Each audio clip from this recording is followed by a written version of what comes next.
and welcome. My name is Brian Captain. I'm editor of the Banker magazine. We're at the spring meeting of the Institute of International Finance, and I'm with the president of the IIF, Tim Adams. Right. Tim, great that your conference is in London this year.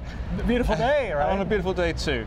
So, I mean, what's been your overall impression of the discussion so far? Obviously, we've had some regulation and costs and all the rest of it, but I mean, what's the general balance? Well, obviously, the industry is looking to get beyond the regulatory phase we're in and really start talking about the future, and that's what we're really trying to emphasize here, is how technology and new business models and new leaders can shape the future. Obviously, the past is there, but we really want to be looking to the future. Okay, and I mean, clearly there's a discussion about whether the banks will actually grasp that future, because there's so many interlopers from outside the business, and we've had some of those talking on platforms, investors in, sort of Silicon Valley startups. I mean, do the banks need to watch it, or they lose their lunch? They do, and some of them are. I was just out in Silicon Valley with my senior team, and the most interesting offices we visited were Standard Chartered and BBVA and Citigroup. So many of the big firms get it, but there's so many interesting startups that are really going to make them more competitive and really force them to be smart and on the cutting edge. Okay.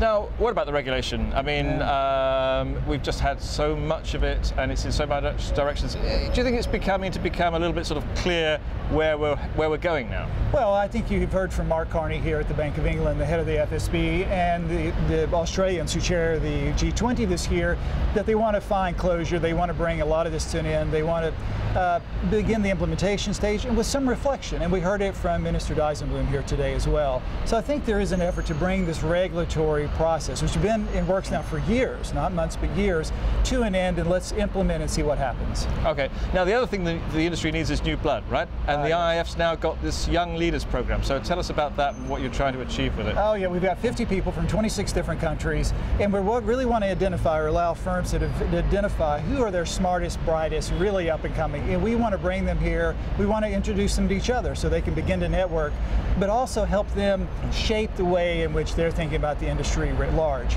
Not only about just regulation, but how they think about systemic risk or global macro issues. Because presumably there's a link between them and what we were talking about earlier. So if we're going to embrace new technology and new ideas, we need new people. We do, and it's not only just regulation and macro, but it's a new ethos, right? How do we run our firms in a much more responsible fashion? How do we take into consideration the environment or financial inclusion?